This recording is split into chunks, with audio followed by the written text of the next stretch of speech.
Assalamualaikum warahmatullahi wabarakatuh. Mengalir pahalanya. Rumah yang mana?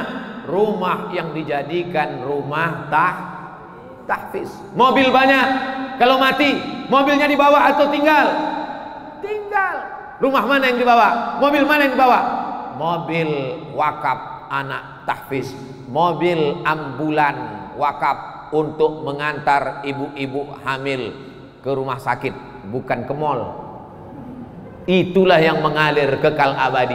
Oleh sebab itu maka orang Islam mesti ekonominya kuat, mesti rajin cari duit, tapi targetnya bukan dunia, targetnya akhirat. Kalau duitku banyak, akan kusekolahkan anak yatim, fakir, miskin, du'afa. Kalau duitku banyak, akan kubuat rumah-rumah tahfiz.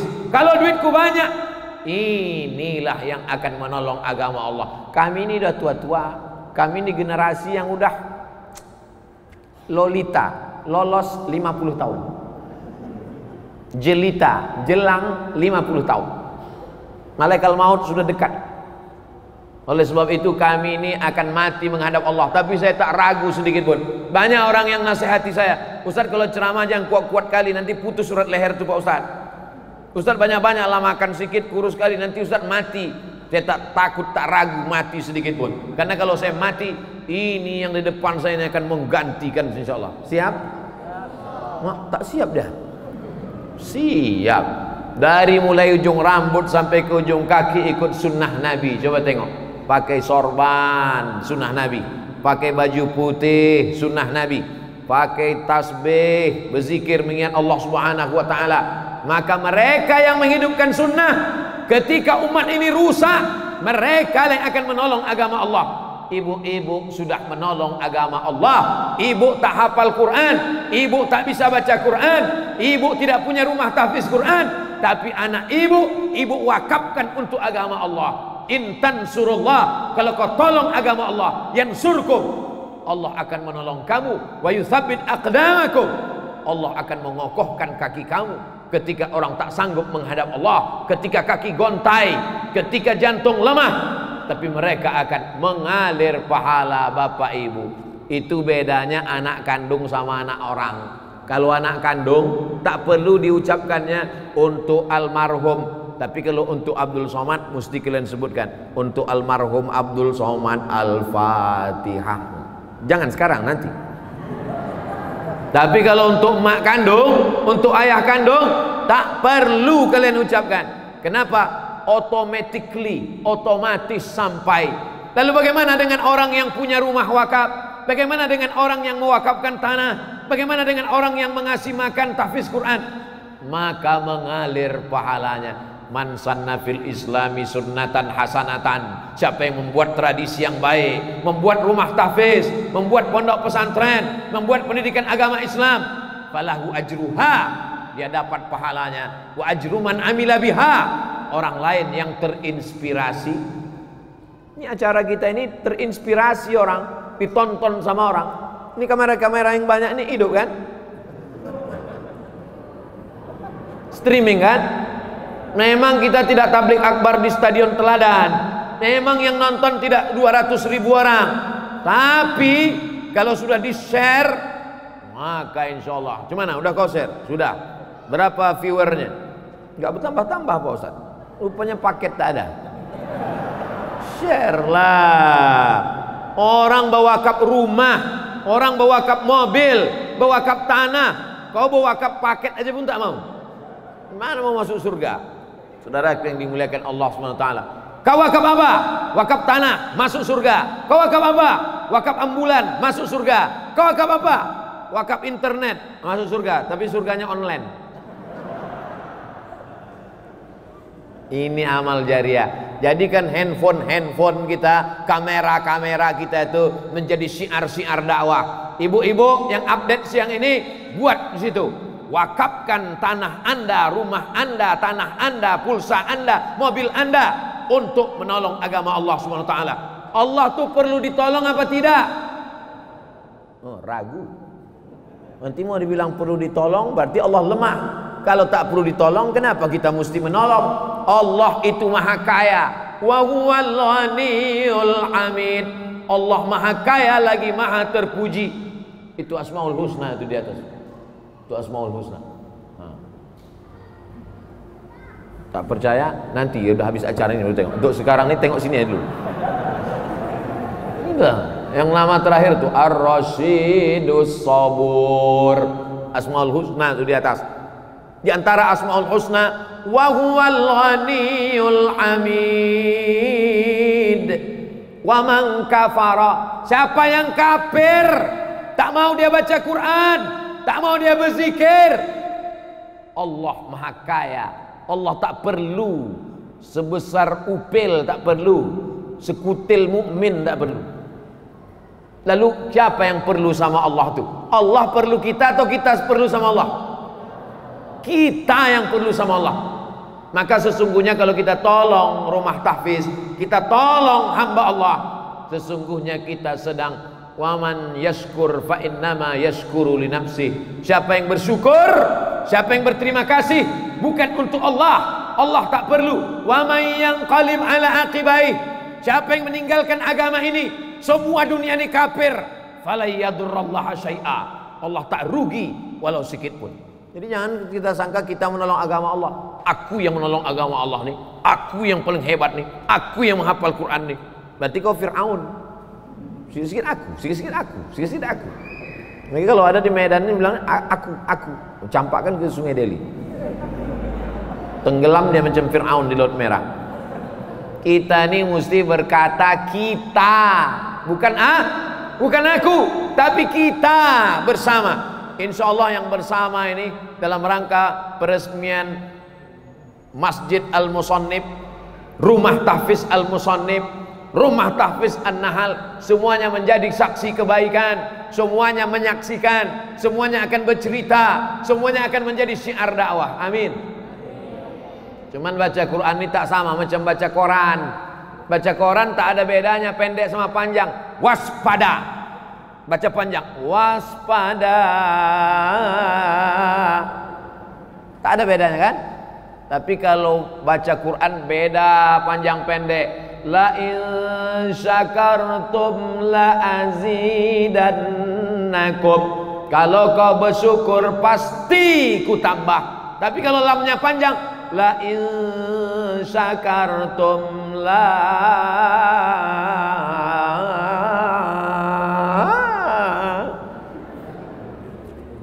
in syakartum la azidannakum. Kalau kau bersyukur tak ku tambah. Gara-gara pendek, panjang pendek. Beda panjang sama pendek. Barit sama barit beda. Barit dingin, barid pos. Jauh tuh dingin sama kantor pos. Oleh sebab itu baca Quran mesti ada panjang pendeknya. Rubbatalil Quran wal Quranu yal'anu.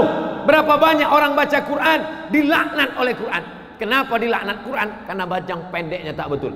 Alhamdulillah Pak Ustaz, saya tak pernah dilaknat Quran. Kenapa? Tak pernah saya baca Quran. Bacalah. Tapi tak bisa langsung baca. Mesti dengar dulu.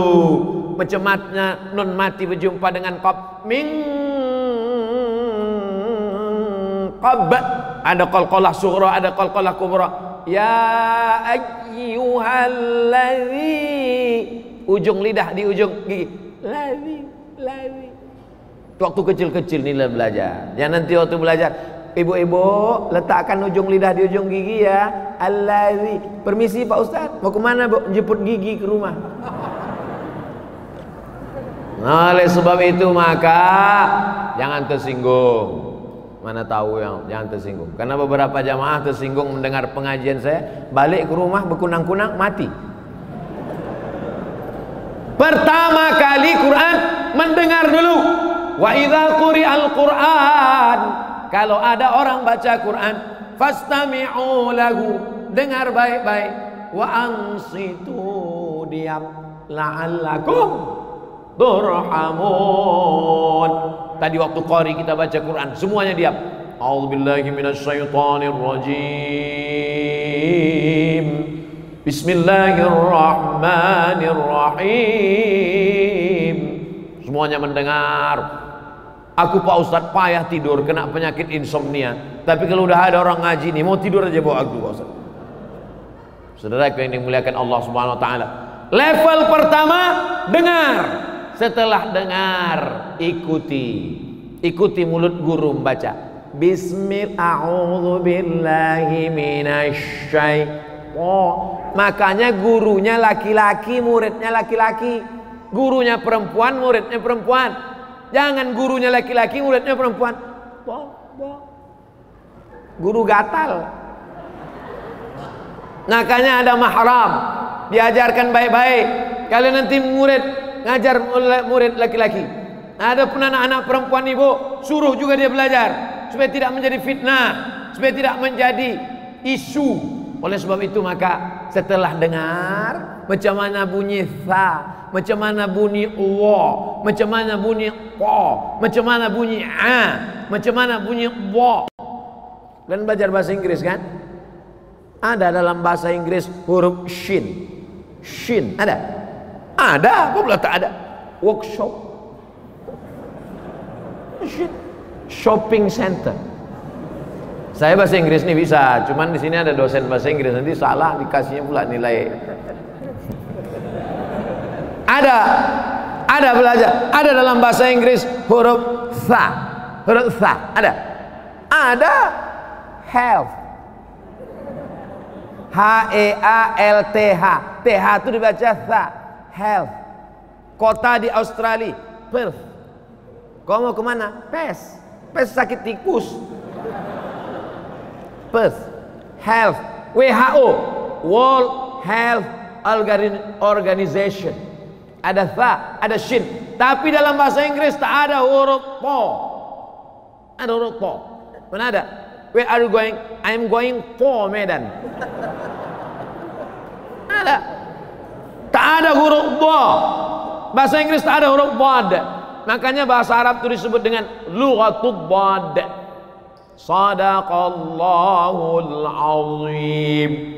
Alladzina idza asabathum musibah qalu inna lillahi wa inna ilaihi raji'un.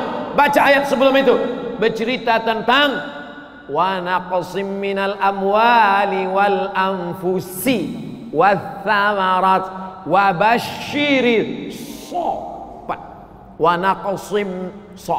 naqsim minal amwal wal anfusi wath thamarat wa basyiri lengkap semuanya di situ. Ada tha, ada sa, ada sya, ada so.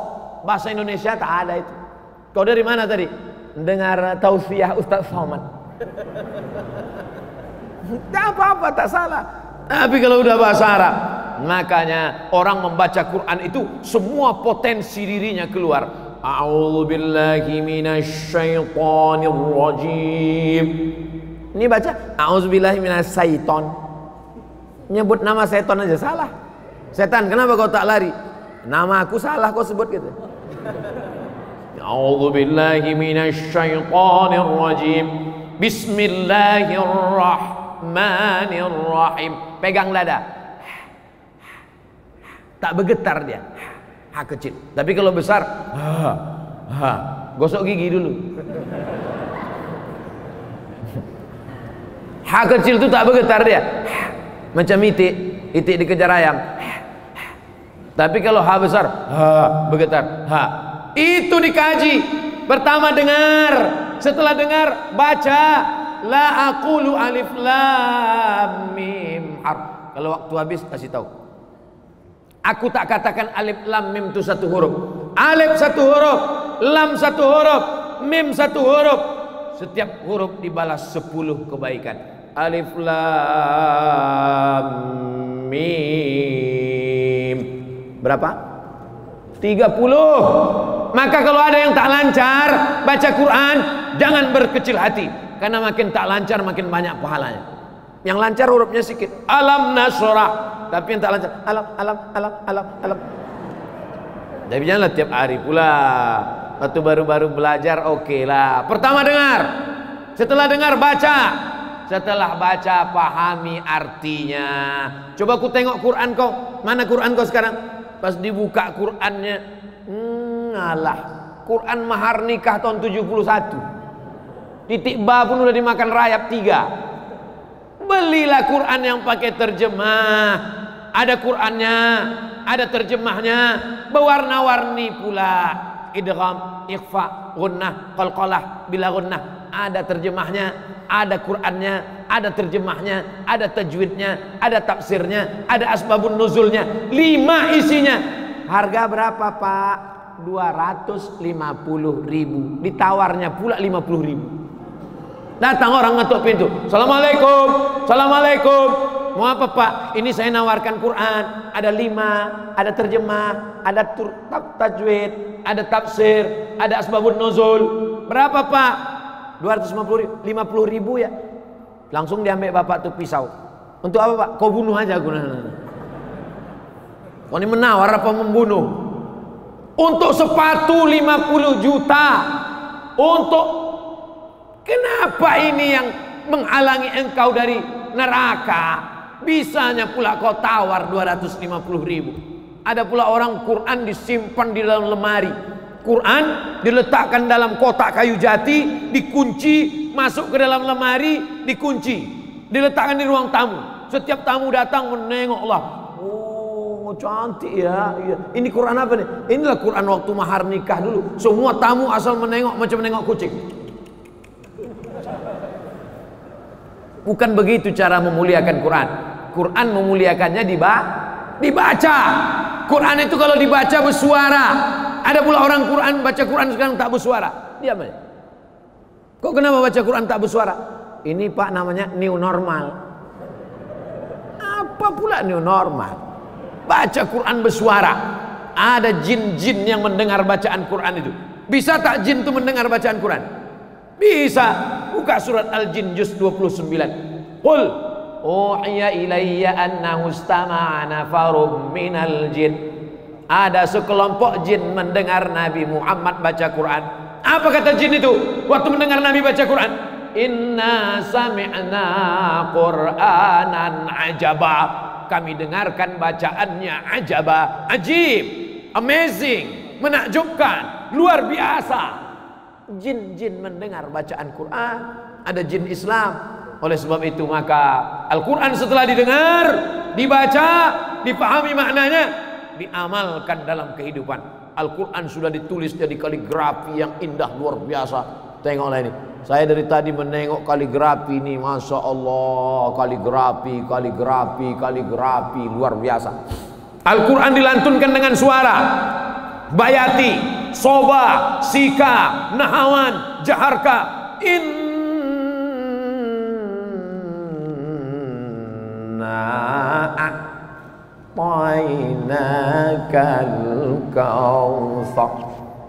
Ada suara yang menyihir orang, memukau orang. Ada tulisan yang menyihir orang. Ketika melihat tulisan ini, saya, Pak Ustadz, dari tadi saya perhatikan tulisan ini, terpukau saya. Apanya yang kau terpukau? Terpukau saya, entah apa bacaannya. Oleh sebab itu Quran ini luar biasa.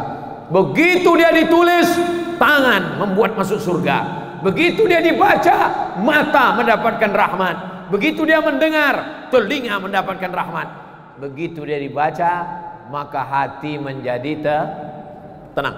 Stres, depresi, buka Quran, baca. A'udzubillahi minasyaitonirrajim. Bismillahirrahmanirrahim.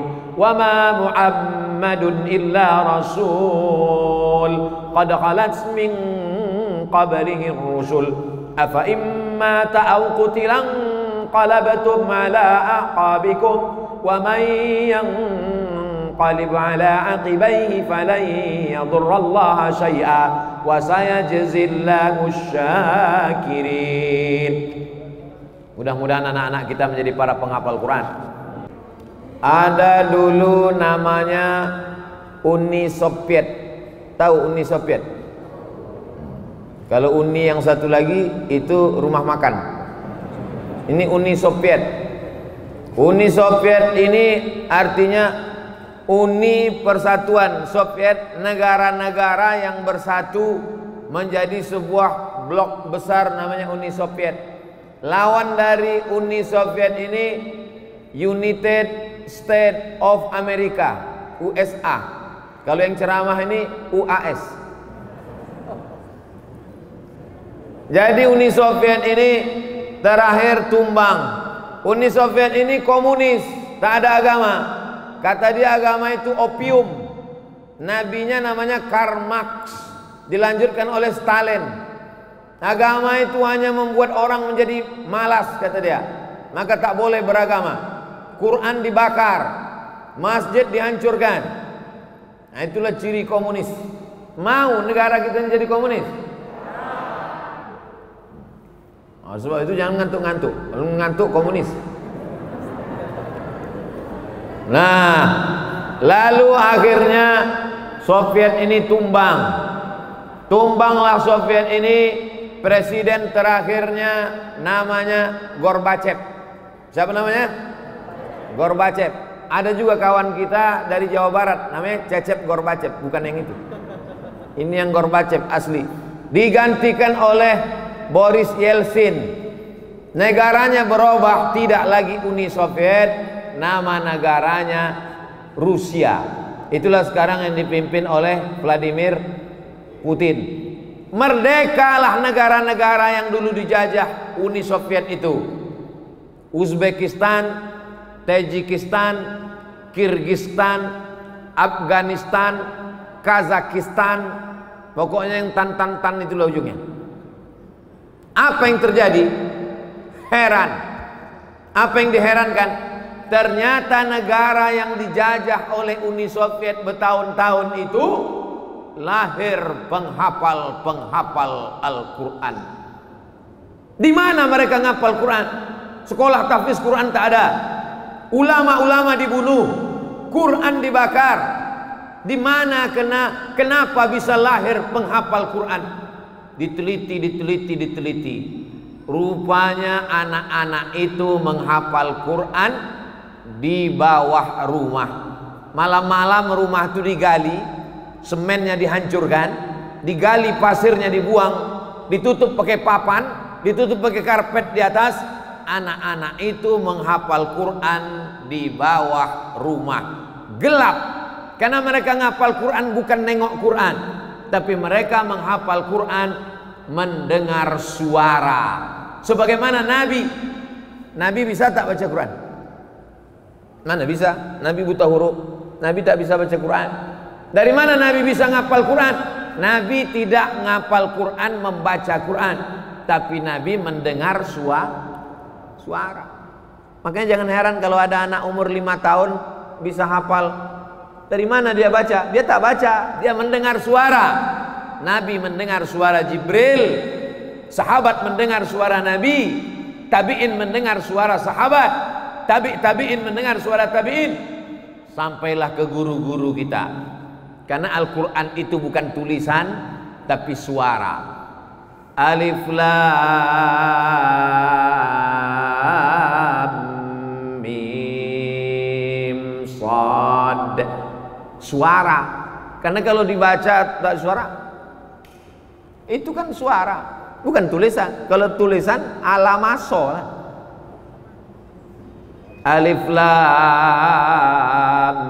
Mim. Ada disuruh tulis lam mim, ada rumahnya. Mana ada? Yang ada di situ kan alama. Alif lam mim. Makanya orang kalau tidak berguru, tak mendengar suara, pasti salah membaca Al-Quran. Kiai Haji Tengku Zulkarnain belajar Quran mana? Kepada Syekh Azra'i Abdul Rauf. Syekh Azra'i Abdul Rauf itu 4 kali jadi dewan juri musabaqah tilawatil Quran internasional di Makkah Al-Mukarramah. Bukan jadi peserta, jadi dewan juri. Tapi setelah zaman berganti, musim berubah, tak tergantikan. Belum ada lagi qori-qori Sumatera Utara sebagai juara, banyak, tapi menjadi juri belum ada. Mudah-mudahan dari Al-Musannif ini lahir generasi-generasi yang putus. Kalau gubernur, bupati, presiden banyak penggantinya. Belum mati aja udah siap penggantinya. Tapi kalau ulama, meninggal Tuan Syekh Azra'i Abdul Rauf tahun 1993. Sekarang sudah 2020, 27 tahun yang lalu. belum tergantikan sampai sekarang. Siap menjadi penggantinya? Dari bunyinya, mungkin karena belum makan siang. Masya Allah, tabarakallah. Ternyata orang menghafal Quran itu di dalam kamar, ditutup pakai karpet, gelap, hanya mendengar suara. Al-yawma nakhtimu ala afwahihim wa tukallimuna aydihim wa tashhadu arjuluhum bima kanu yaksibun. Didengar oleh murid, akhirnya tiap hari diulang, hafal dia. Ketika tumbang komunis, merdeka negara, penghafal Quran muncul. Janji Allah Subhanahu wa taala, inna nahnu nazzalna dzikra wa inna lahu lahafizun. Ayat yang paling banyak taukidnya dalam Al-Quran. Satu ayat pendek, 5. Inna nahnu nazzalna wa inna lahafizun. 5 taukid dalam satu ayat. Mengapa Allah sebut dia kami di situ? Allah tuh banyak apa satu? Satu. Qul huwallahu Allahu Somad, itu nama Allah. Qul huwallahu ahad. Allah itu satu, esa tunggal tak berbilang. Tapi dalam masalah Quran, Allah katakan kami. Bukan Allah itu banyak, dia satu. Allah berkata kami. Apa maksud Allah? Aku dan anak-anak ini akan menjaga Al-Quran sampai hari kiamat. Aku, kata Allah, dan orang yang mendirikan sekolah rumah tahfiz Quran.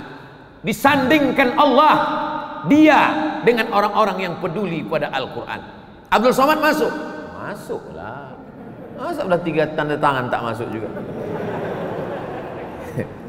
Kalau Ustadz Tengku Zulkarnain pasti. Kenapa? Karena dia wasekjen, bukan MUI provinsi, bukan kabupaten, pusat. Tuan guru banyak santrinya Abdul Somad, maka untuk menaikkan Abdul Somad ini disuruh dia tanda tangan. Nanti kalau mau masuk, malaikat bertanya, pernah kau jadi pejabat MUI? Tak pernah. Ada pesantren kau punya santri? Tak ada. Kalau gitu cemana kau masuk surga? Ada tanda tanganku, bilang.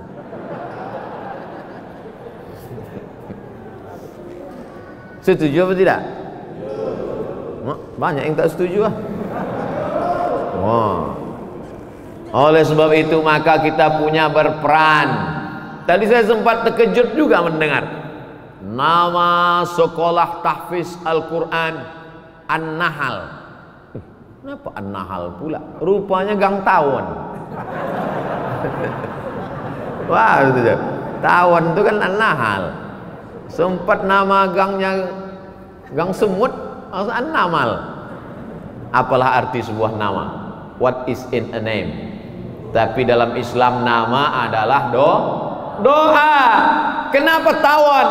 Karena kata Nabi, masalul mu'minin kamasalin nahli.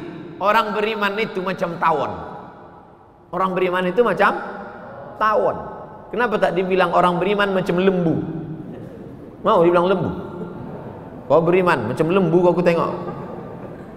Orang beriman macam tawon. Tawon itu 4 sifatnya. Yang pertama, tawon tidak pernah makan yang tak baik. Yang dimakan tawon adalah saripati bunga. Ada pernah kalian nonton TV tawon ditangkap KPK? Ada. Ada pernah tertangkap tawon sama Badan Narkotika Nasional, tawon ditangkap di diskotik karena nyabu? Ada? Tak ada. Tawon itu makanannya hanya yang baik-baik saja. Maka kalau anak kita mau menjadi penghafal Quran, kasih dia makan yang baik. Siap-siapkan mental. Ini ceramah saya ini agak lama nih, sampai azan zuhur. Jam 12 lewat lah. Yang kedua, tawon hanya mengeluarkan yang baik-baik saja. Tawon mengeluarkan madu. Semua suka madu kecuali ibu-ibu.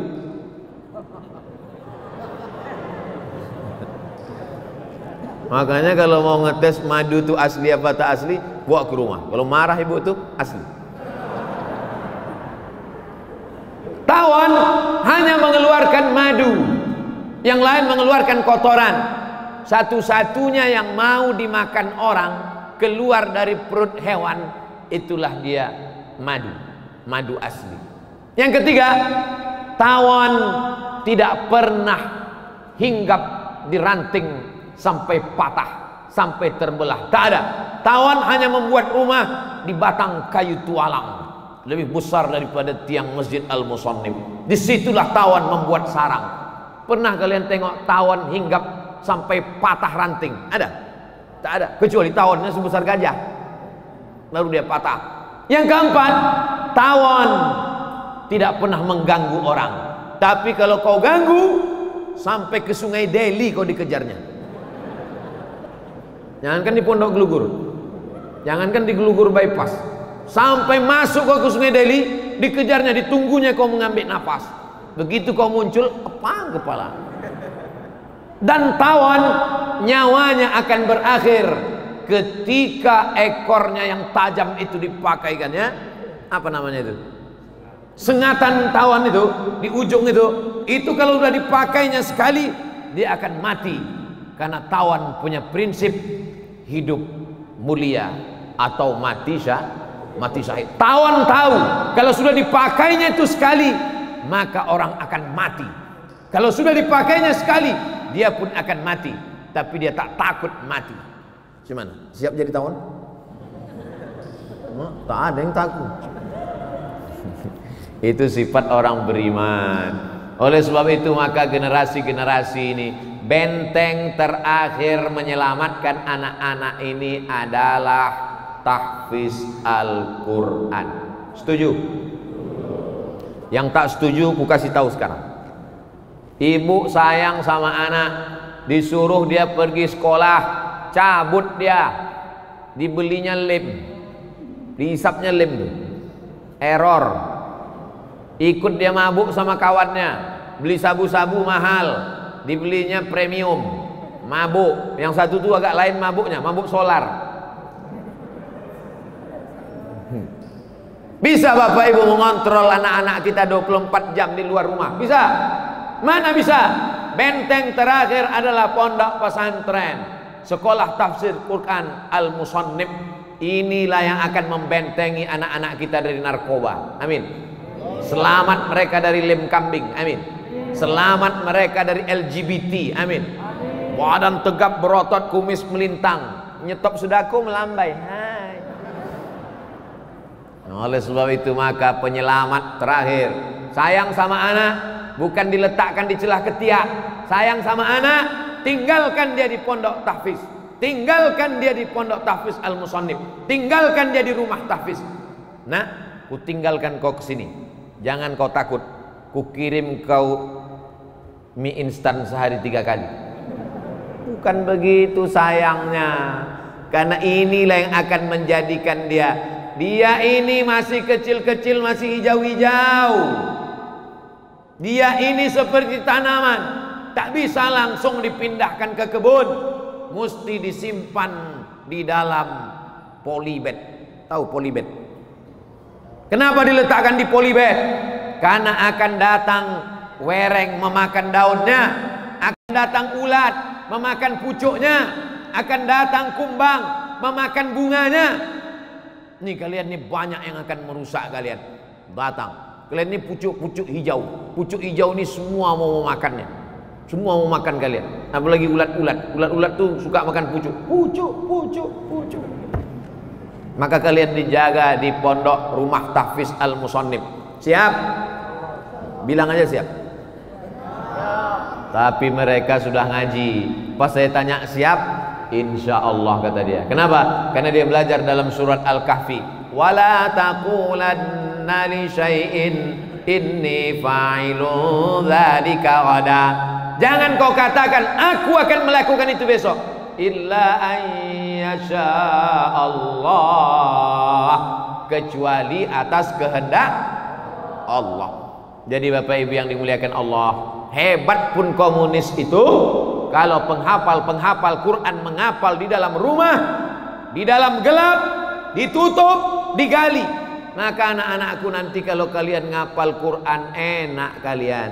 Di dalam rumah, di atas rumah, bukan di dalam rumah, bukan di bawah rumah, bukan menggali pasir. Kalian membaca nanti. Nanti kalau agak-agak susah-susah, agak risau-risau, agak stres-stres sedikit, ingat cerita saya ini. Dengarkan, ingat baik-baik. Ini saya tidak menceramahi tuan-tuan guru. Ini banyak tuan guru. Untung Ustadz Tengku Zulkarnain duduk di samping. Kalau sempatlah beliau di depan, saya ini rasa ceramah kontes dai cilik. Jadi saya ini sekarang sedang cerita sama kalian. Maka dengarkan baik-baik. Mudah-mudahan ini menjadi bekal. Mati Abdul Somad, masuk ke liang lahat, mengaji kalian sampai pahalanya ke makam. Terang kubur Abdul Somad, lapang kubur Abdul Somad. Banyak yang tak setuju. Hafal mereka 30 juz. Satu hari wajib ngulang 2 juz. Karena kalau tak diulang 2 juz, sebulan dia hatam 2 kali.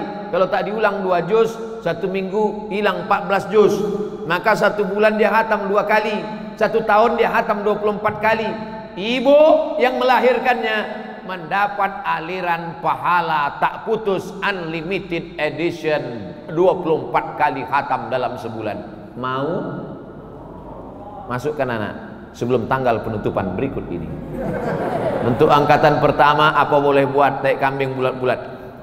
Tak bisa lagi karena sudah tertutup. Tapi yang lain-lain ini juga menjadi contoh model. Video ceramah ini akan di-share ke seluruh dunia. Hai kalian yang punya banyak rumah, berapa rumah kau? 4 pak.